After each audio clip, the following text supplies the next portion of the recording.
매일 오전 11시 강한 녀석들이 옵니다. 안녕하세요. 권미란입니다. 올해 들어서 외국인이 유가증권 시장에서 팔고 있는 자금의 규모 15조 4,700여억 원. 이 가운데서 3분의 1인 5조 원을 이달 6월에 팔고 있습니다. 왜 이러는 걸까요? 자, 외국인이 매도하고 있는 근거 크게 세 가지로 요약이 되고 있는데요. 먼저 첫 번째, 한미 금리 역전 가능성입니다. 금리 차이를 이용해서 자금을 움직이는 캐리 트레이드 자금이 한미 금리 역전 현상에 대비해서 미리 자금을 빼고 있다는 것이죠. 두 번째, 글로벌 경기 하락에 대한 베팅입니다. 강력한 긴축의 초입에서 이 글로벌 경기의 바로미터라고 볼 수 있는 한국과 대만에 대해서 외국인이 강하게 팔고 있다고 합니다. 마지막으로 세 번째는 중국 증시가 되살아나게 되면서 중국 쪽으로 자금을 재배치하기 위해서 우리나라에서 자금을 빼고 있다는 것인데요. 외국인이 컴백하기 위해서는 물가의 정점에 대한 시그널과 환율 안정이 필요하겠다고 합니다. 글로벌 경기에 대한 전망이 계속해서 어두워진다면 우리장 당분간은 정말 어려울 수밖에 없는 상황인데요. 오늘 어떻게 시장을 대비할 것인가 강한 녀석들과 함께 해보겠습니다. 어서 오십시오. 네, 안녕하세요. 안녕하세요. 안녕하십니까. 강한 코멘트 지금 바로 확인해 보시죠. 강한 녀석들의 세 가지 강한 코멘트. 반제역 전문가 미증시 본격적인 반등 대 기술적인 반등. 유세벽 전문가 매수 구간은 2,450포인트. 이정호 전문가 단기 대응만이 살 길이다. 네, 정말 살 길을 찾아봐야 될 것 같습니다. 우리 시청자분들 이번 주 정말 패닉을 거치고 계시고요. 진짜 그야말로 곡소리 나는 장이라고 볼 수가 있습니다. 오늘 지금 채팅창에서도 울고 계신 분들이 굉장히 많으세요. 자, 미국장부터 한번 살펴보도록 하겠습니다. 반제역 전문가, 미국 증시 반등, 본격적인 반등인가, 기술적인 반등에 그칠 것인가 판단해 주시죠. 네, 우리 지금, 제가 원고를 작성한 것은 보통 장 전이기 때문에, 이제 좀 시차를 좀 감안해 주시면 좋을 것 같고요. 그래서 미국장은 사실 그러니까 이제 월요일은 이제 휴일이었고, 어제 드디어 이제 장을 열었는데, 그동안 이제 그 유럽 시장이라든지 좀 몰랐습니다. 이제 그것을 좀 반영하듯이, 그 나스닥이라든지, 나스닥은 한때 3점 이상 올라갔었고요. 이제 막판에는 이제 2.5 정도로 이렇게 마감을 했는데, 다우, S&P, 굉장히 좀 흐름을 나타냈습니다. 그래서 이제, 그것에 대해서 이제 워낙 지난주에 CPI가 예상치보다 높게 나왔고, 그 다음에 그 자이언트 스텝의 어떤 충격의 여파로 해서 지난주에 좀 하락의 여파가 컸기 때문에, 이것이 이제 위에서 뚝 떨어지면 갑자기 튕겨서 올라가는 것을 이제 데드캣 바운스라고 보통 얘기하는데, 보통 이제 그것을 기술적 반등이라고 얘기합니다. 그래서 기술적 반등이냐, 아니면은 또 일부에서는, 요즘 사실 저는 그래도 좀 긍정적인 얘기를 많이 해드리려고 하지만, 사실 지금 시장 자체는 약세론이 강하게 시장의 흐름을 지배하고 있는 지금 상황이고요. 만약에 제가 이제 긍정적인 얘기를 해도 아마 금방 댓글이 달리지 않을까 좀 싶은데, 지금 상황이 그렇습니다. 모든 게 좀 비관적이고, 좀 그래도 긍정적인 얘기를 하려고 하는 저조차도 어제 같은 거 최근에는 좀 현금 비중을 좀 가져가시라고 이렇게 말씀을 좀 계속 드리고 있습니다. 그래서 지금 우리 시청자님들도 이렇게 많은 부분을 한꺼번에 이렇게 정리하시기는 좀 어려우실 것 같고, 그래서 이제 뭔가 약간 익절이 좀 가능하시면 그래도 조금은 이제 차익 실현하시고, 그리고 현금 비중을 좀 보유해라. 긍정론자인 저조차도 이제 그렇게 말씀을 좀 드리고 있습니다. 그만큼 시장이 어떤 약세론에 좀 무게가 실려 있고, 아까 이제 모두의 우리 그 앵커님께서 말씀하신 이유가 사실 다 해당이 돼요. 제가 봤을 때는 다 이제 공감이 가는 부분이고, 지금 시장이 사실 쉽지가 않습니다. 쉽지가 않고, 그리고 이제 어제 우리 또 전문가님 중에서 한 분 말씀하셨듯이 지금 사실은 이 모든 것이 가능한 것은 역시 공매도 부분에 있어서 저희가 많이 좀 불리합니다. 그것에 대해서는 제재가 없는 상황에서는 솔직히 이것을 이제 브레이크를 걸기가 쉽지가 않다라는 측면에서 제가 이제 추세라는 것을 항상 말씀을 가끔 좀 드렸는데요. 지난번에 이렇게 선물 옵션 만기일 이후로 추세가 중요하다. 그래서 거기서 상방이냐 하방이냐라고 했을 때, 그 당시만 해도 저는 밑으로 내려서, 그러니까 예를 들어서 선물 같은 경우 내려서 먹는 것보다는 올려서 먹는 게 좀 더 낫지 않을까라고 했는데, 그 당일날에도 사실은 약간 하락이 나왔었고, 그 다음날은 좀 더 하락이 좀 많이 났습니다. 결국에는 역시 시장은 또 하락에 베팅하고 있구나. 라고 해서 2분기, 이제 3분기, 이제 9월 거니까 이제 3분기가 되겠죠. 좀 시장이 좀 분위기가 이렇게 가기 때문에, 그러니까 어떤 좋은 흐름이 나와도 금방 흐름이 좀 꺾여버리는 좀 그런 상황이 좀 연속이 되고 있습니다. 그래서 어제 같은 경우는 미국 시장이 반등이 2% 넘게 강하게 반등이 나왔음에도 불구하고서 또 오늘 시장 잠깐 장 초반에 잠깐 올라왔었죠.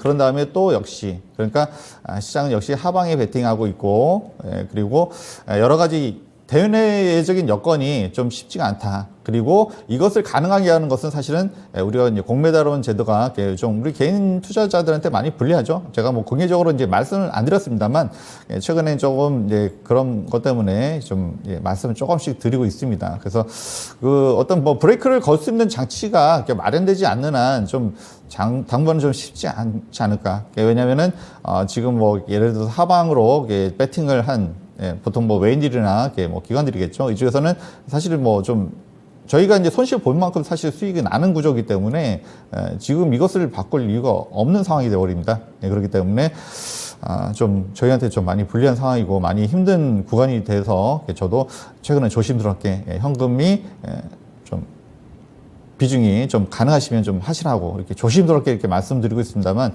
네, 지금 뭐 어쨌든 어제도 이제 그 미국 시장이 결국에는 이제 살아나느냐 안 살아나느냐 사실 우리도 이제 봐야 되고, 오늘 같은 경우는 사실은 이제 그 연준 의장이죠. 파월의 또 연설이 또 있습니다. 또 그것에 대해서 우리가 좀 지나치게 이렇게 많이 이렇게 눈치를 보게 되는 상황은 아무래도 물론 대내적인 여건과 그리고 국내적으로도 어떤 시스템적인 어떤 문제가 보완이 안 돼 있기 때문에 결국에는 이런 장세가 계속 펼쳐지게 되고, 그리고 이제 시장 전반적으로 어떤 약세론의 어떤 그런 어떤 지배하는 이제 상황이 되다 보니까 상황이 참 많이 좋지 못하다, 이렇게 말씀을 좀 드릴 수가 있고요.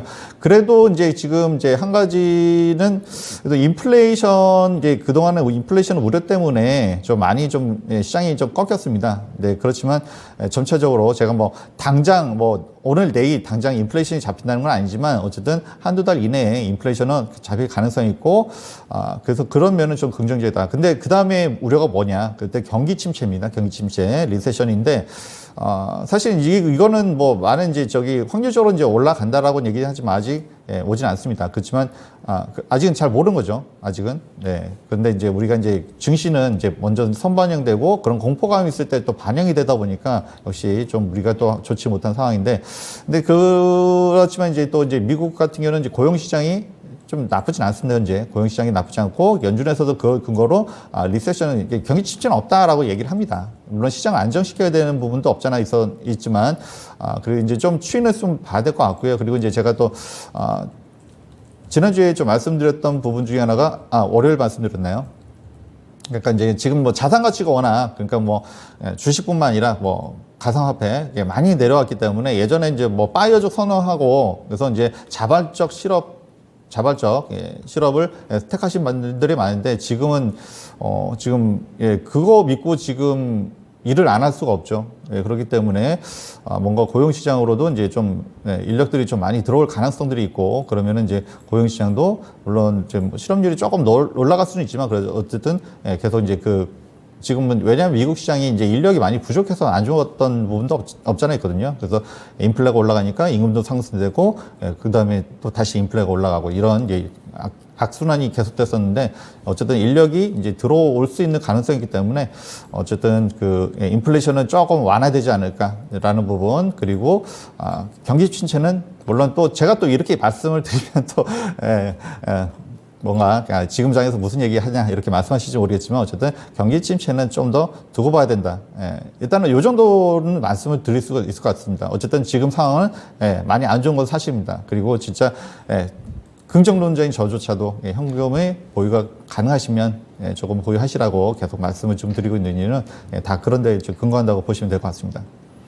네, 저는 지금 지수를 보고 있는데요. 엊그제 장중에 저점 코스피가 2372였습니다. 이 선을 위협했다가 다시 2373선, 일단 전 저점을 지키고 있는 모습이고요. 다만 코스닥에서 지금 전 저점에 대한 이탈이 시도가 되고 있는 상황인데요. 현재 코스닥은 전 저점을 이탈했습니다. 전전 거래일에 저점이었던 이 선을 이탈하는, 흘러내려가는 지수의 하락 압력이 강한 모습을 지금 11시 구간에 확인해 보실 수가 있는데요. 약세론이 팽배한 시장이다. 이 가운데서 지금 일부에서는 매도가 좀 소진 단계에 들어간 게 아니냐, 매도가 이제 클라이막스를 지났다. 라는 관점이 나오고 있다는 점도 주목을 해주셨고, 그리고 경기 침체가 지금 또 어떤 우려의 본질이라고 볼 수 있는데 아직 시작됐다고 보기 어렵다는 점에 대해서 강조를 해주셨습니다. 미국 고용 알아봤고요.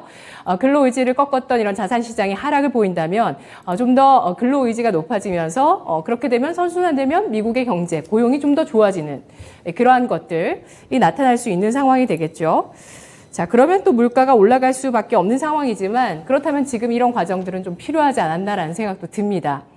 자, 그러면 세 분에게 질문 드려보도록 하겠습니다. 우리 장은 정말 너무나도 좀 심하죠. 예, 현재 좀 심하다 싶을 정도로 외국인이 팔고 있고 지수가 흘러내리는데요. 외국인의 매도 클라이막스 지났다고 본다고 생각하시면 초록불 주시고요. 외국인의 매도 클라이막스가 아직은 지나지 않았다고 판단하시면 빨간불 주시기 바랍니다. 올해 들어서 유가증권 시장에 외국인의 매도세가 15조 원 넘어서고 있는데 이달에만 5조 원이 집중됐습니다. 이게 과연 매도 클라이막스가 지났다고 판단할 수 있는 것인지, 참고로 5월 달에는 소폭의 순매수로 전환되면서 외국인이 마무리를 지었는데 다시 한번 강력하게 이달 들어서 외국인이 팔고 있습니다. 세 분의 불빛 모두 빨간불 나오고 있습니다. 외국인이 더 팔 수 있다고 보시는데요. 유세벽 전문가님? 네, 첫 번째로는 강달러 기조, 이거를 빼놓지 못하고 얘기를 드리고 있는데 계속적으로 얘기되는, 부각되는 부분입니다. 환율의 강세는 외국인들의 유입을 좀 막고 있는 그런 요인이라고 생각을 하고 있고, 그리고 지금 우리 신흥국 시장 여기 관련해가지고는 지금 물가라던가 이런 부분들이 오히려 선진국 대비해가지고 안 좋다라는 게, 그런 의견들이 팽배합니다. 그렇기 때문에 외국인들이, 정말로 우리나라 시장으로 들어올 것인가 라는 부분들은 저는 조금 보수적으로 생각을 할 수밖에 없는 부분이다라고 좀 생각을 하고 있습니다. 네, 외국인 그럼 언제 들어올까요? 그 시점은 그 누구도 모를 것 같습니다. 어떤 조건이 형성이 돼야 외국인이 결국에는 좀 들어오겠다 환율이 할까요? 아무래도 좀 내려가야 되지 않을까라는 이런 부분들을 좀 생각을 하고 있고요. 그리고 지금 바닥을 확인했다? 그 바닥은 그 누구도 모를 것 같아요. 근데 저는 이제 2450포인트를 위에서 달려가거나 아니면 기술적 반등이 아닌 지지가 확인되는 그런 반등이 일어나거나 추세적 반등, 그런 것이 일어났을 때, 혹은 2250포인트까지도 열려있는 상황이기 때문에 이 지점 부분에서는 들어오지 않을까라고 좀 기대를 하고 있습니다. 네, 채팅창에서 어제도 참 좋은 말씀들 많이 올라왔어요. 정말 다양한 얘기들이 많이 올라오고 있는데 오늘도 많이 못 읽어드릴 것 같긴 한데요. 지금 얘기할 게 많네요. 우리 채팅창에서는 지금 뭐 반등 나와도 미국장에서 반등을 먹는 게 낫지 국내장은 탈출이 답인 것 같습니다. 책벌레님께서 의견 주셨는데요. 사실 뭐 구도가 미국이 강력하게 긴축을 했을 때 여타 국가들이 사실 더 어렵고 미국이 그나마 좀 버틸 수 있는 경제 체력이 있죠. 어쨌든 또 돈이 이제 빨아들여지는 그런 현상이 나타날 수밖에 없기 때문에 미국 같은 경우는 좀 과매도됐으면 관심을 가지실 법도 합니다. 이정호 전문가의 생각은 어떨까요? 외국인 자꾸 우리 장 계속 팔까요? 저는 아직 좀 우려되는 포인트가 뭐냐면 한국과 미국의 금리 역전차 7월 달을 좀 분수령으로 보고 있습니다. 이때 우리나라 7월 달에서 금통위에서 어떤 액션을 취하는지, 아직까지 정부에서는 이 강달러에 대해서 어떻게 하겠다 이런 부분의 액션이 없습니다. 약간 그런 부분에서 좀 답답한 부분이 있는데, 그런 부분을 좀 해소해 준다면 좀 더 외국인 자본들이 들어오지 않을까라는 네. 기대감은 있는데, 그 부분이 가장 중요 포인트라고 보고 있습니다. 정부의 액션, 그게 가장 중요 포인트다. 그래야 외국인 자본들이 들어온다라고 볼 수 있습니다. 네. 오늘도 어떻게 보면 나스닥 지수 상승하고 원유 선물 떨어지고 있는데 환율만 올랐습니다. 근데 환율 오르는 여파로 인해서 우리나라 지금 지수가 무너지는 모습이 나오고 있는데, 지금 가장 중요한 거는 어떻게 보면 진짜 달러다라고 볼 수도 있습니다. 네. 앞서서도 한미금리 역전 현상이 좀 깨름직하다 이런 의견을 주셨잖아요. 이정우 전문가님. 예, 그러면 한미금리 역전 현상이 일어날 때까지는 적어도 외국인이 판다고 봐야 될까요? 약간 저는 그렇게 생각을 하고 있고요. 그리고 또 우리나라가 금리만 올리는 게 아니라 어떻게 대응을 하겠다. 이 강달러 이렇게 너무 더 이상 올라간다면 뭐 미국이랑 달러 서프나 이런 부분도 고려하고 있다. 네네. 뭐 이렇게 시장을 약간 진정성 있게 만드는 멘트나 이런 부분이 필요한데 그런 부분이 액션이 거의 취해지지 않고 있다는 게 좀 안타깝다라고 느끼고 있습니다. 네. 자, 이럴 때 뭔가 구두적인 시그널이 더 강력하게 나와야 된다는 의견입니다. 한미 정상회담 이후에 상시적 통화 스와프 가능성에 시장이 조금 희망을 찾기도 했었는데요. 아직 이런 통화 스와프 관련해서는 정확한 대책이 나오지 않은 상황이고요. 달러가 우리나라에 들어와야 한다라는 점에 대해서 강조를 해 주셨네요. 그러면 원달러 환율 1,300원 선 돌파 안착 가능성 다시 한번 체크해 보겠습니다. 세 분 전문가의 의견 확인할게요. 원달러 환율이 추가적으로 약세를 보이면서 원달러가 1,300원 선 안착 가능성이 있다고 보시면 빨간불이시고요. 1,300원의 저항을 느끼면서 하락 쪽으로 좀 더 기울 것이라고 보시면 초록불 주시기 바랍니다. 오늘 제가 여러 기사들을 체크하고 좀 들어왔는데요. 한 기사에서는 뭐 이런 의견까지 나오더라고요. 우리나라가 1,300원 선 위까지 올라갔던 때는 항상 이게 안착이 되면 위기였다. 그때 과거의 금융위기 당시 코스피는 900포인트까지 갔다. 라고 이걸 또 연결시켜서 얘기하는 보도 기사를 보기도 했는데요. 세 분 모두 빨간불 주셨습니다. 반지혁 전문가님, 1,300원 선 돌파 안착하리라 보시나요? 어제도 뭐 그 부분은 말씀을 드렸었고요. 그래서 어제도 예. 제가 이제 그 한미 간의 그 금리가 역전될 수 있다라는 말을 어제 좀 드렸었습니다. 그래서 이제 그 부분이 참 우려스럽다. 그리고 지금은 이제 요런 부분들을 뭔가 이제 정부 차원에서 조금은 해결하려는 좀 그런 것이 있어야 되는데 우리가 좀 기대감이 좀 많이 없어진 것 같아요. 좀 그런 부분 좀 안타깝고 뭔가 이제 기대할 수 있는 부분이 없다라는 부분이 지금 시장이 이렇게 좀 약간 방관된 것 같은 느낌이 좀 많이 좀 든다라는 좀 생각이 들고 있습니다. 그래서 조만간 좀 조치가 좀 취해지지 않으면 조금 쉽지 않지 않을까 이렇게 좀 조심스럽습니다. 사실은. 예, 아직은 제어가 되고 있는 이 1,300원 선, 현재도 1,295원 선에서 환율이 움직이고 있는데요. 1,300원 선 돌파 안착 가능성 있다고 세 분 모두 의견 주셨습니다. 우리 채팅창에서 AIGKTJ님께서는 이건 정부가 금융투자 환경과 시스템을 하루빨리 재구축해야 되는 문제입니다. 외국인에게 좌지우지 되는 상태를 그대로 둔다면 진정한 투자 문화는 생기지 않을 겁니다. 라고 의견 주셨고요. 편백나무님께서 요즘 개인들이 똑똑해져서 단타가 필요한 장이라는 그 확신들이 시장에 팽배하기 때문에 조금만 올라도 모두가 파는 장입니다. 라고 글 주셨네요. 자, 첫 번째 코멘트 확인해 봤고요. 이어서 두 번째 코멘트 보시죠. 유세벽 전문가 매수 구간은 2,450포인트. 자, 지수 얘기를 정말 많이 하고 있는데요. 윤겸 전문가가 2,400선인 지금을 허벅지 정도 왔다고 평가를 했고요. 어제 이정우 전문가가 머리, 어깨, 무릎발 설정을 해주셨습니다. 3,300, 머리, 어깨 2,700, 무릎 2,400, 발 2,200. 자, 2,450 정도의 매수 구간이 올 것이다 라고 보시는 유세벽 전문가의 의견 들어보시죠. 네, 미국 증시 같은 경우에는 상승을 했지만 그리고 글로벌적으로 다 상승을 했는데 기술적 반등이라는 의견이 굉장히 팽배를 하고 있고 지금 하락 요인들이 더 많습니다. 뭐 호재는 없는 상황 속에서 우리나라 증시 오늘 갭상승했다가 바로 빼버리는 이런 모습들을 보여주고 있는데 지금 저는 제가 볼 때는 2,450포인트 그러니까 회복을 했었을 때 그때가 매수 구간이다라고 보고 있고요. 그리고 2,250포인트까지도 열려있는 상황은 맞습니다. 코로나 발발 이후에 반등을 했다가 거기가 딱 저항 라인이었었고 그리고 지지를 받쳐줬던 라인이 2,250포인트 이 라인이었다는 점 그리고 유동성 지금 축소 구간입니다. 그렇기 때문에 이런 부분들이 모든 것으로 작용을 했었을 때 이 박스권에서 탈피를 했었을 때 이제 공격적인 매수 심리가 이제 작용을 할 것이다. 바닥은 그 누구도 알 수가 없을 것 같아요.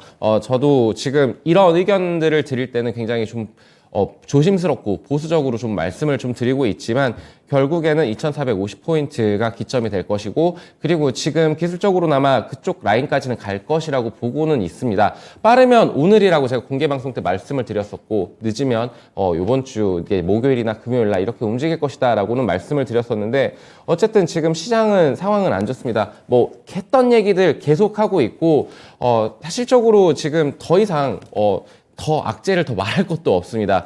그렇기 때문에 이런 부분들 좀 참고를 하셨으면 좋겠고 제가 봤었을 때 그런 관점이라는 점 그리고 지금 파월을 비롯한 연준 의원들의 발언들이 이어지고 있는데 75 베이시스 포인트 올린다, 뭐 아니면 50 베이시스 포인트를 지지한다, 뭐 이런 얘기들이 있지만 저는 빠르게 긴축이라던가 이런 부분들을 빨리빨리 해버리고 높게 빨리 금리 타겟팅은 정해져 있습니다. 3.5포인트 혹은 네. 4%까지도 이렇게 얘기를 하고 있는데 빠르게 네. 올려버린 다음에 시장의 충격을 완화시켰으면 하는 그런 바람을 가지고 있고 개별적으로나마 지금 우리 증시에서 지금 빨간불을 켜고 있는 종목들 보게 되면은 사료 관련주들 아니면은 뭐 에너지 관련주들 이런 종목들인데 오늘 말씀드리고 싶은 부분은 제가 이제 강한 녀석들에서 추천주로 말씀을 드렸었던 뭐 해성 DS라던가 아니면은 대덕전자 이런 PCB 관련 종목들, 뭐 심텍, 코리아 서킷 이런 종목들이 지금 심하게 밀리고 있습니다. 뭐 지금 버티는 종목들이 없다라고 봐도 무방할 정도인데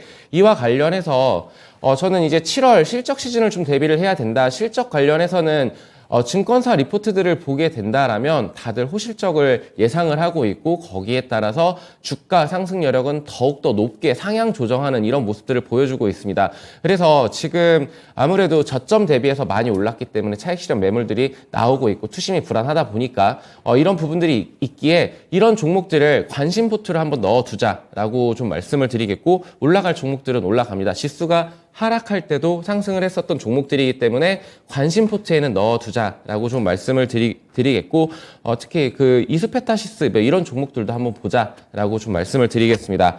그리고 지금 원전 관련해서 이슈가 이제 나오기 시작할 거예요. 7월에 이제 폴란드 체코 방문하고 거기에서 국가 7조 원과 50조 원 이런 수주 모멘텀도 있고 그리고 원전 관련주들이 크게 하락을 했습니다. 하락해 있는 모든 지지 라인들을 다 무너뜨리고 밀려있는 이런 모습들을 보여주고 있는데 저는 원전 관련주 오늘 정책적으로도 아마 발표가 있을 겁니다. 이런 부분들을 한번 주목해 보자라고 좀 말씀을 드리고 싶고요. 결국에는 지금 현 시점에서는 뭐 지수를 예측하고 뭐 이런 매매도 중요하겠지만 개별 종목들 위주의 개별 장세 그리고 테마별 이런 순환매가 굉장히 빠르게 돌고 있기 때문에 그런 것들을 미리미리 파악해가지고 대응을 하는 구간이다. 그리고 이제 7월 관련해서 실적 시즌 대비해야 된다라고 말씀을 드리고 싶습니다. 네. 한 7월 초 되면 이제 삼성전자를 필두로 해서 또 실적 시즌이 들어오죠. 지금 주목할 것은 낙폭과대 원전주와 낙폭과대 실적주라고 평가하고 있습니다. 특히 반도체 PCB주 가운데서 낙폭이 과대한 종목, 실적 전망 좋은 종목 잘 챙겨보시고요. 다만 2450선을 회복해야 시장에 좀 더 안정적인 매수 구간이 올 수 있다라는 판단을 하고 계시는데요. 우리 채팅창에서는 우리나라 주식은 기업을 보고 투자하는 게 아니라 외국인을 보고 투자하는 것 같습니다. 서단계 1년차님께서 말씀해 주셨는데요. 그렇습니다. 우리가 뭐 이렇게, 휘둘릴 수밖에 없는 위치이긴 하고요. 하지만 우리가 실적을 봐야 한다는 것도 맞습니다. 따라서 오늘 또 유세벽 전문가가 그 실적에 대해서 강조를 해주신 게 아닌가. 다만 지금 어려운 이 시점 변동성 예상을 해주셨고요. 임문의 숨님께서 환율 방어 어려우면 공매도라도 금지해라고 남겨주셨습니다. 사로님께서 오늘도 폭락장이네요. 윤겸 전문가가 뷰는 제일 잘 보는 것 같습니다. 라는 의견도 주셨습니다. 윤겸 전문가가 또 굉장히 반가워하실 것 같습니다. 그렇다면 우리 세 분 전문가에게 질문 드리겠습니다. 유세벽 전문가가 제시한 2450포인트. 안정된 매수 구간은 2450포인트 위가 될 것이다. 동의하시면 초록불이고요. 동의하지 않으시면 빨간불 주시기 바랍니다.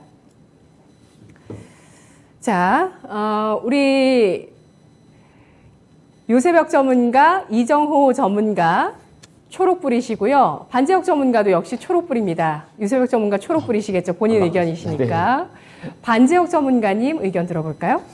네, 뭐 일단은 코스피 지수를 보시면 이거는 뭐 지금 말 그대로 떨어지는 칼날입니다. 그래서 지금 상황에서는 이제 솔직히 매수를 딱 적극적으로 권하기가 좀 어려운 좀 상황이고요. 그리고 이제 그래서 뭐 우리가 뭐 개별 종목도 마찬가지지만 최소 이제 그 5일선 위로 좀 올라왔을 때가 좀 가능한데 그게 이제 좀 더 내려가면은 뭐 2,400선이 될 수도 있고요. 아니면은 좀 더 올라왔을 때 그리고 뭐 골든 크로스면 더 좋겠죠. 근데 골든 크로스는 한참 저 위라서 지금은 당장 그 골든 크로스를 좀 바라기는 좀 쉽지 않은 상황입니다. 그래서 일단은 지금은 일단은 조금은 이제 좀 뭐 보수적인 뭐 지금 뭐 계속 스탠스는 그렇게 가고 있습니다만 보수적인 좀 자세를 좀 취해야 될 것 같고요. 그리고 이제 조금은 일단은 최소 5일선으로 코스피 지수가 5일선 위로 올라오거나 아니면 21선 위로 올라오는 골드 크로스가 좀 나와야 좀 우리가 조금은 그래도 안심하지 않을 수 있지 않을까. 물론 그래도 워낙 지금 하방 압력이 좀 워낙 큽니다. 네. 그렇기 때문에 일단은 좀 보수적인 스탠스를 취하는 것이 일단은 맞다라고 일단 보입니다. 예, 이정호 전문가님께서는 지금 확보한 현금을 2,450선에서 쓰실 생각이신가요? 2,450선에서 쓰는 게 좋다라고 보는데 그게 언제냐면 약간 더 바닥을 다지는 거 보고 2,450 반등 나올 때 그때 들어가는 게 가장 좋다고 보고 있습니다.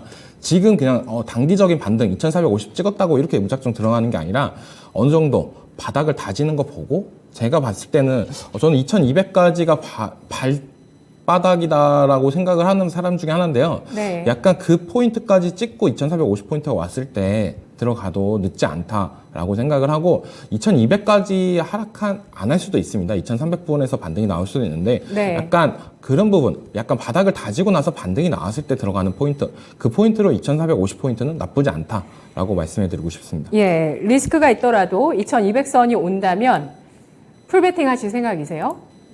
와이프한테 연락을 해야죠, 이제.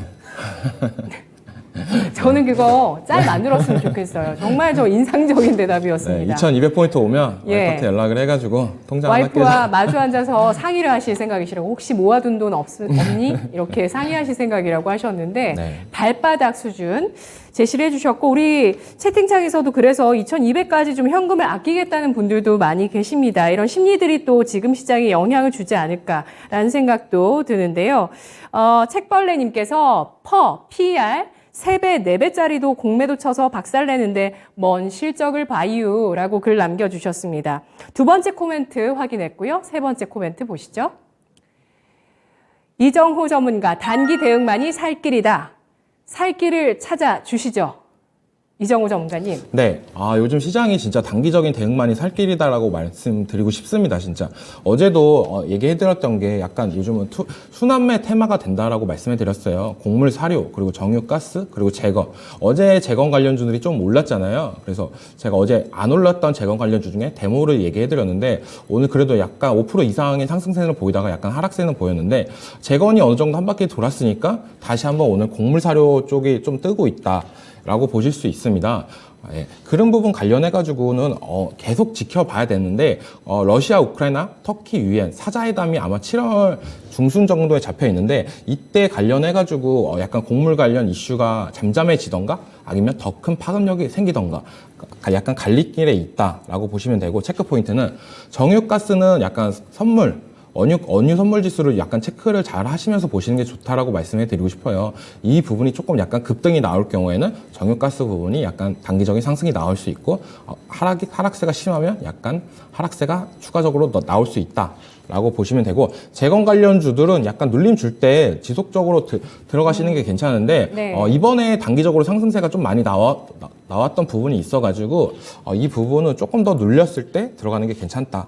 라고 말씀해드리고 싶고 요즘 개별 테마로는 원숭이 두창 관련해가지고 좀 많은 이슈를 받고 있습니다. 시장에서 약간 아시아 확산으로 됐을 때 한 번 더 올랐었고 그리고 국내 확진자가 발생할 수도 있다. 약간 이런 이슈 때문에 오늘 국내에서 원숭이 두창 관련주들의 상승세가 나오고 있는데 만약에 확진자가 발생을 한다면 이건 추가적으로 지속적으로 장기적으로 갈 수도 있다라고 저는 생각을 하고 있습니다. 그리고 무상증자 테마가 요즘 많이 일어나고 있는데 이게 약간 단기 급등량이 엄청 심한 테마입니다. 그런 부분 때문에 약간 이런 부분은 진짜 뭐 소액으로만 진행하시는 게 약간 멘탈상 더 좋을 거라고 저는 보고 있습니다. 네, 오늘도 K옥션이 주당 2주 200%의 무상증자를 발표하면서 현재도 상한가 유지하고 있죠. 예, 상한가 기록하고 있습니다. 무상증자 꺼지지 않는 이슈가 되고 있지만 노터스를 보면 정말 또 살벌합니다. 예, 크게 올랐다가 쭉 다 빠지는 고점에 물리신 분들은 정말 너무 힘드실 것 같아요.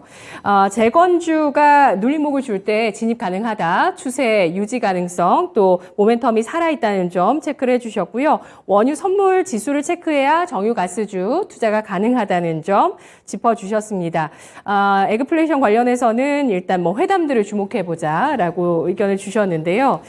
우리 채팅창에서 시청자분들 가운데서 머니 허니마니님께서 주식 10년 차인데 이렇게 대통령 취임 이후 허니문 때 급락하는 거 처음 보는 것 같습니다. 라고 글 남겨주셨고요. 앞서서 어떤 분께서는 지방선거 전에 100% 현금화 못 해둔 거 한이 된다라는 글도 남겨주셨는데요. 정치는 경제다라는 글도 올라왔습니다.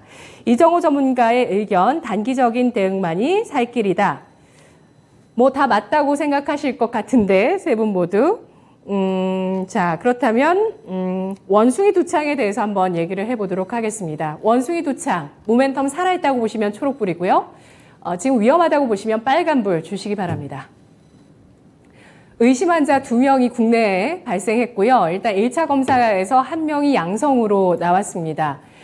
전염력이 강하지는 않다고 얘기하고 또 직접 접촉이 있어야 된다고 합니다. 그 상처 부위에 어떤 그 체액 같은 것들에서 접촉이 있어야지 감염이 된다라고 얘기를 하고 있고요. 치료제 백신은 또 관련해서 두창 쪽에, 천연두 쪽에 있기 때문에 괜찮다는 의견도 있는데 세 분 전문가의 의견 보시죠.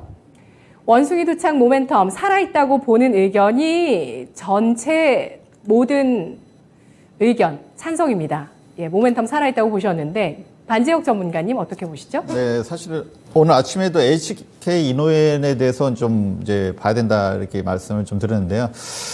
지금 이제 사실 이제 뭐 아시겠지만 지금 수급 상황이 꽤 좋지 못합니다. 그래서 우리 뭐 이정호 전문가님께서 또 말씀하셨지만 그 어떤 테마로 요즘은 좀 순환매가 계속 돌고 있는 상황이고요. 그리고 이제 뭐 몇몇 테마들이 계속 돌고 순환매를 돌고 있습니다. 그렇지만 그런데 이제 그것이 이제 돌다 보면 조금 나중에는 좀 식상해지는 경우가 있으면 그때는 조금 이제 좀 변동성이 좀 약해지는 경향이 있습니다. 그렇기 때문에 물론 원숭이 두창도 새로운 테마는 아니지만 그러니까 이 테마 속에서도 뭔가 새로운 모멘텀을 주는 테마들이 좀 잘 올라가는 좀 경향이 있어서 물론 저는 솔직히 개인적으로 생각은 그러니까 원숭이 두창이 뭐 우리나라 사회에 위협을 줄 정도로 그렇게 큰 파급력을 줄 거라고 생각하지는 않습니다. 솔직히 말씀드리면 그렇지만 이제 우리 또 주식시장에서는 또 이런 것들이 또 테마를 돌면서 가능성을 원래 주식은 또 가능성을 보기 때문에 테마는 이제 좀 살 수 있는 좀 상황이 좀 될 수가 있을 것 같고요. 그리고 오늘 시장이 썩 좋지 못함에도 불구하고서 뭐 HK 이노엔을 말씀드렸지만 뭐 셀트리온이라든지 오늘 바이오 종목들은 솔직히 그렇게 나쁘진 않습니다. 상대적으로. 그렇기 때문에 이제 수급이 좀 제한된 상황에서는 그래도 사람들의 관심이 쏠리는 이제 그것이 어떻게 보면 이제 테마거든요. 그래서 이런 원숭이 두창도 이제 그런 네. 테마군에 좀 섞여 있는 것이기 때문에 실제로 우리가 진짜 파급력, 그러니까 어떤 뭐 질병에 대한 어떤 파급력은 크지 않을 수 있지만 어쨌든 테마는 관심이 쏠릴 수 있다. 그래서 오늘 사실 뭐 HK 이노엔도 사실 말씀을 좀 드렸었습니다. 네. 네, 뭐 삼성전자도 58,000원 오늘 찍었네요. 예, 어렵고요. 그리고 또 카카오 게임즈 어제 괜찮았었는데 오늘은 또 크게 하락입니다. 7%까지 하락. 아모레퍼시픽은 중국 얘기 나오면서 또 급락. 대형주가 어렵습니다. 장이 어려울 때 테마 가운데서 원숭이 두창 현재 모멘텀 살아있다는 판단. HK 이노엔 말씀해 주셨는데요.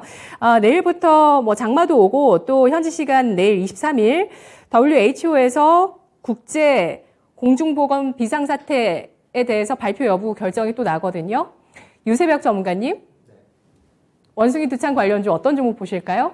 저는 미코 바이오메드 어저께 공개 방송 때도 이제 원숭이 두창 관련해서 어떤 종목을 보느냐 그리고 단타성으로 이런 종목을 보고 있다 회원님께서 말씀을 해주시더라고요.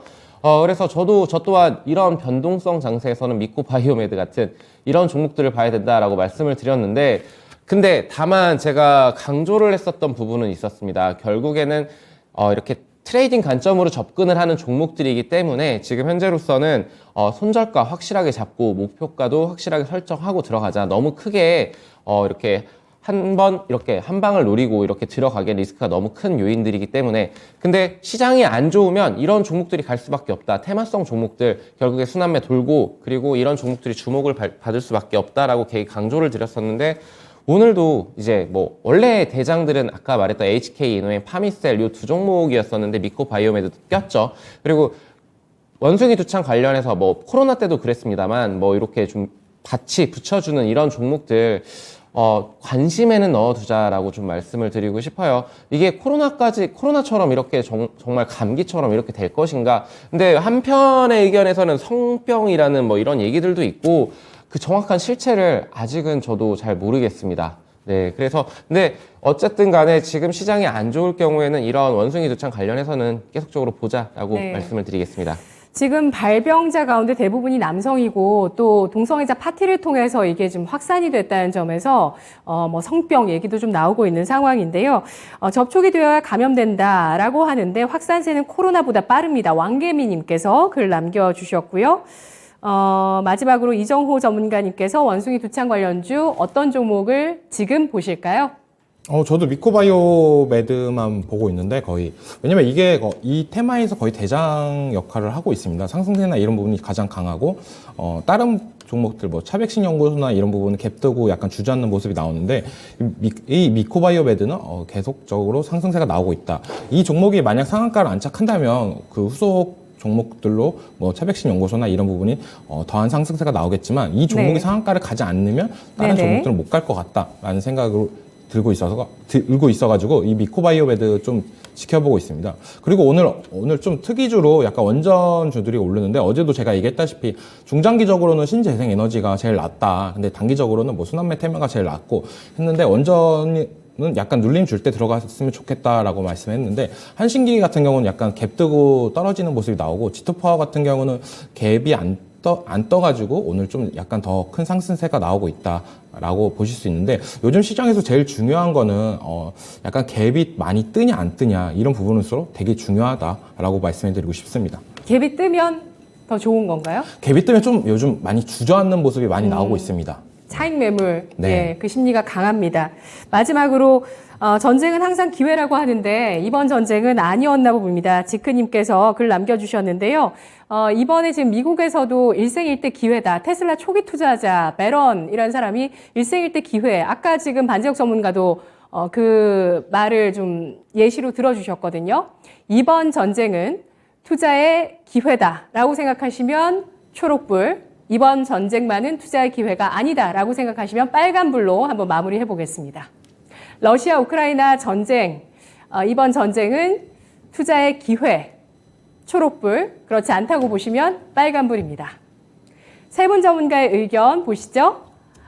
모두 초록불을 주고 계십니다. 네, 세 분 모두 러시아 우크라이나 전쟁 사태, 우리 6월까지 점점 더 어려워지고 있지만 투자의 기회라는 점에서 다 동의하시는데요. 그러면 강한 녀석들의 추천주 동향은 어떻게 진행되고 있을까요? 박예림 캐스터가 짚어드립니다. 네, 강한 녀석들의 강할 녀석들 동향 체크해 보도록 하겠습니다. 하루도 안심할 수가 없는 장세가 이어지고 있습니다. 그럼에도 불구하고 강한 녀석들만큼은 탄탄한 흐름이 이어지고 있는데요. 지금까지 토마토 티켓 보유 현황 한번 체크해 보도록 하겠습니다. 현재까지 토마토 티켓 보유 현황입니다. 유세벽 전문가 선두에 자리하고 있습니다. 총 토마토 티켓 8장으로 단독 선두를 달리고 있고요. 윤겸 전문가와 이정호 전문가가 각각 티켓 4장으로 유세벽 전문가의 뒤를 잇고 있습니다. 이어서 반재혁 전문가까지 총 티켓 3장으로 지금 함께하고 있는 모습 보이고 있습니다. 하지만 매일 이 두 자릿수의 수익률을 달성하는 주인공들은 계속 바뀌기 마련이니까요. 이 순위 변동에 어떤 모습이 포착될지도 함께 지켜봐 주시면 좋을 것 같습니다. 좀처럼 안정을 되찾지 못하는 시장 속에서도 몇몇 상승 모멘텀은 계속해서 나오고 있습니다. 오늘도 우크라이나 사태 관련주나 원숭이 두창 관련주들은 상승 모멘텀 계속해서 뿜어져 나오고 있는데요. 오늘의 강한 녀석들에는 또 어떤 이슈를 갖고 있는 종목들이 숨어 있을지 지금부터 만나보시죠.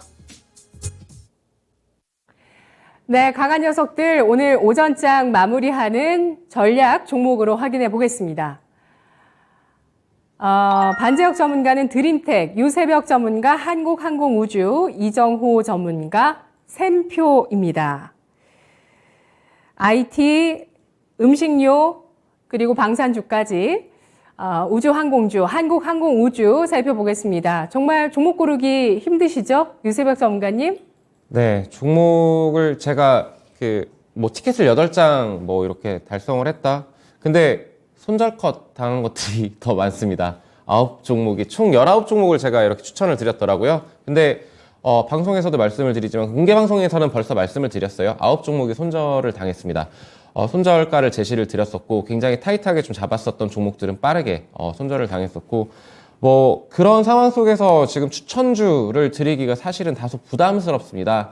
그럼에도 지금 한국항공우주가 이제 발사 이후에 재료 소진 뭐 이런 이슈를 붙여주면서 빼고 있는데 결국에는 외국인들과 기관이 이틀 연속으로 이렇게 팔아주고 있습니다. 근데 저는 이 종목 관련해서 제가 그 이제 인플레 지금 이 시국에 좀 방어를 해줄 수 있는 그런 경기 방어주의 성격도 띠고 있는 것이 방산주의다. 우주항공주 정부 정책적으로도 밀고 있고, 그리고 이제 방산 관련해서 지금 천조국인 미국 관련해서, 그리고 우크라이나 전쟁으로 인해서 폴란드라던가 아니면 기타 근접 국가들에서 지금 계속적으로 이렇게 국방 투자를 하고 있습니다. 거기 관련해서 지금 해외 수주 모멘텀 FA50 같은 전투기 관련해 가지고 해외 수주 모멘텀이 계속적으로 살아 있고요. 그리고 동남아 관련해서도 수주 모멘텀이 살아 있다라고 좀 말씀을 드리고 싶고, 그리고 여기 관련해 가지고 이제 실적이 작년에는 적자를 기록하기도 했습니다만 올해는 확실하게 이제 흑자로 돌아서는 그런 모습들, 결국에는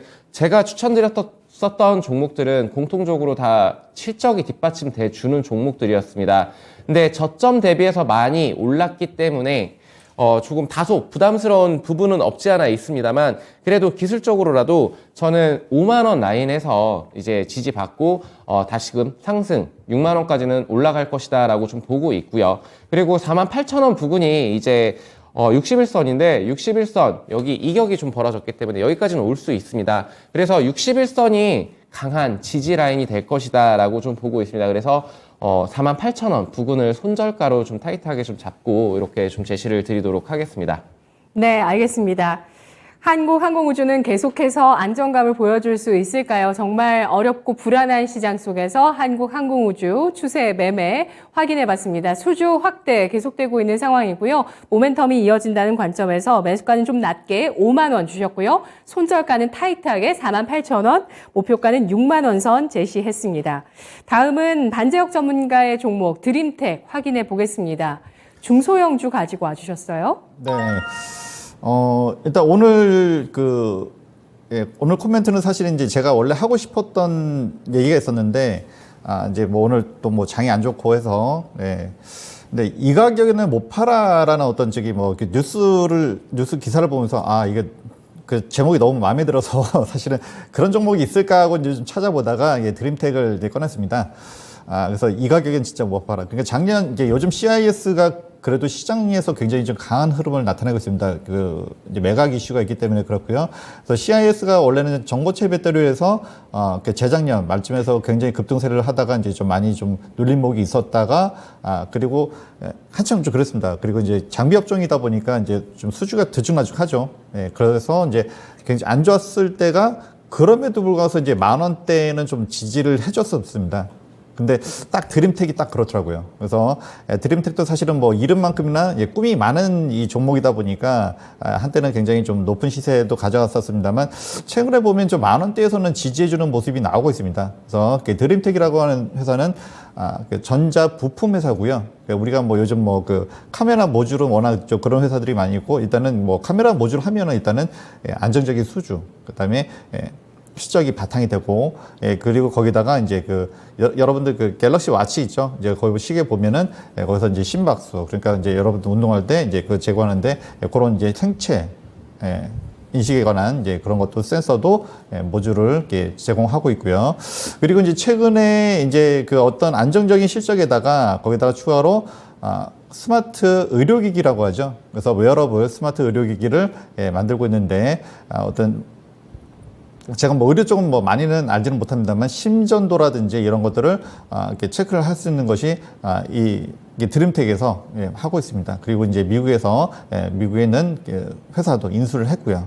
그래서 이쪽에 굉장히 좀 앞으로 이제 성장성이 좋은데, 딱 보면은 이제 이 가격에는 못 팔아. 그러니까 이제 10,000원 밑으로는 안 팔. 오늘 같은 경우도 지금 시장이 썩 좋지도 못한데 그래도 보합 이상은 유지해주고 있습니다.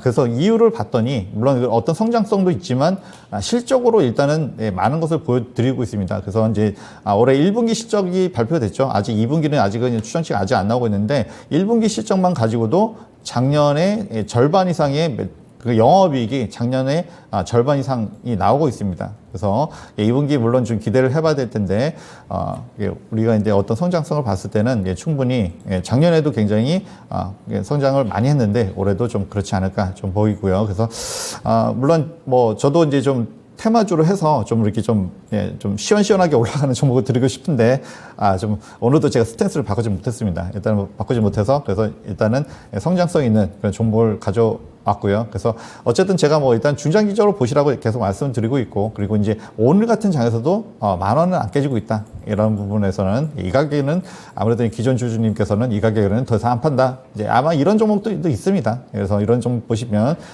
길게 봤을 때는 나쁘지 않을 것이다. 이렇게 말씀 좀 드리고 싶습니다.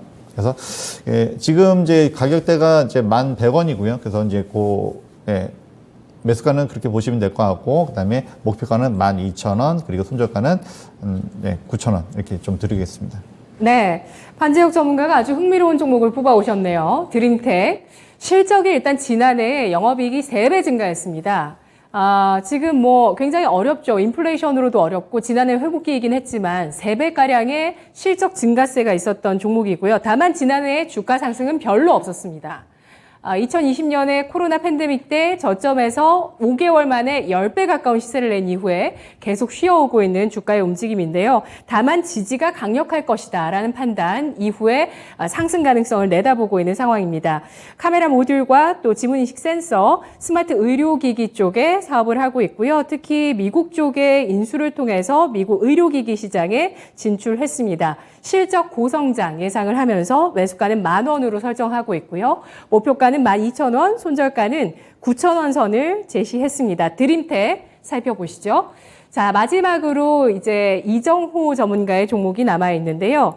샘표 확인해 보겠습니다. 음식료주. 저도 한번 롯데칠성부터 시작해서 한번 종목들을 봐야 되겠다라는 생각은 들었는데요. 샘표 투자 포인트 알아볼까요? 네, 전 세계적으로 약간 식용유 대란이 불고 있습니다. 그 이유가 러시아 우크라이나 사태 때라고 볼 수 있는데, 러시아랑 우크라이나에서 생산되는 해바라기 씨유가 거의 전 세계 시장에서 약 70% 이상을 차지하는 부분입니다. 그런 부분 때문에 약간 식용유 대란으로서 약간 식품 관련주 중에 이 샘표라는 게 어느 정도 반사수혜를 보지 않을까라고 생각해서 갖고 왔고, 약간 아까도 얘기했다시피 약간 테마 순환매 장세가 나온다고 했었잖아요. 그런 의미로서 약간 지금은 어떻게 보면은 테마주 하기 싫은 분들도 약간 곡물 관련해가지고는 한 종목 정도는 가져가면 괜찮지 않을까. 라고 해서 갖고 온 종목이고, 이 샘표라는 종목도 어떻게 보면은 조금, 단기적으로 역사가 오래된 회사고, 약간 실적이나 이런 부분도, 급성장이나 이런 부분은 없지만 꾸준하게 나오고 있다라고 보시면 됩니다. 지금 진입가 부분은 지금 71,500원 정도의 진입 가능하고, 손절가는 65,000원. 그리고 목표가는 85,000원 정도 보고 있는데, 약간 보수적인 분들이라면 7만원 깨는 거 보고 다시 반등 나올 때 그때 들어가는 것도 괜찮다라고 말씀해 드리고 싶습니다. 네, 알겠습니다. 식용유 관련 주식으로 샘표 주목해 주셨습니다. 수출 중단 조치 등으로 인해서 여러 가지 품목들에 대한 가격 상승의 우려가 있는데요. 샘표 식용유 대란의 수혜주로 예상을 하고 있습니다. 매수가는 현재가, 목표가는 85,000원, 손절가는 65,000원 제시해 주셨습니다. 지금도 다양한 의견들이 많이 올라와 있는데요. 인문의 숲님께서 이런 패닉 상황에는 증시 전망이나 주도주 이야기보다 정부의 증시 부양책이나 기관의 지수 방어 등에 대해서 제안하고 질책해야 되는 거 아닌가요? 라고 글 주셨는데요. 어느 정도 저희가 답은 드린 것 같습니다. 지금 시장 패닉장 맞고요. 지금 현재 증시 부양책, 공매도에 대한 제안이라든지, 그리고 또 환율에 있어서 어떤 그 스와프 정책 이런 것들이 좀 발표돼야 되는 시점이다라는 점에 대해서 충분히 세 분께서 공감해 주셨고요. 다만 그게 나오지 않는다면 추가 하락 가능성을 배제할 수 없는 지금 시장의 현황들을 살펴봤습니다. 마지막으로 기관이 지수 방어의 의지를 더욱더 강력하게 보여줄 것인가 질문으로 마무리해 보도록 하겠습니다. 기관은 우리 지수를 방어해 줄 것이다 라고 생각하시면 초록불이고요. 그렇게 하기 어려울 것 같다라고 생각하시면 빨간불 주시면 됩니다. 제가 이번 주에 봤던 기사 가운데서 또 눈에 띄는 기사가 우리나라도 미국의 401K처럼 퇴직 100만 장자의 길이 열렸다라는 내용이었습니다. 주식의 장기 투자를 유도하는 딜포트 옵션을 퇴직연금에 도입하게 되면서 기관 쪽의 장기 투자가 퇴직연금 쪽에서 이어질 수 있다라는 이야기들 나왔는데요. 세 분의 의견 확인해 보겠습니다. 기관, 지수 방어해 줄 것이다 라는 의견 유세벽 전문가 동의해 주셨고요. 이정호 전문가 빨간불이시죠? 네. 그리고 반재혁 전문가 역시 빨간불입니다. 이정호 전문가님이 한마디만 남겨주실까요?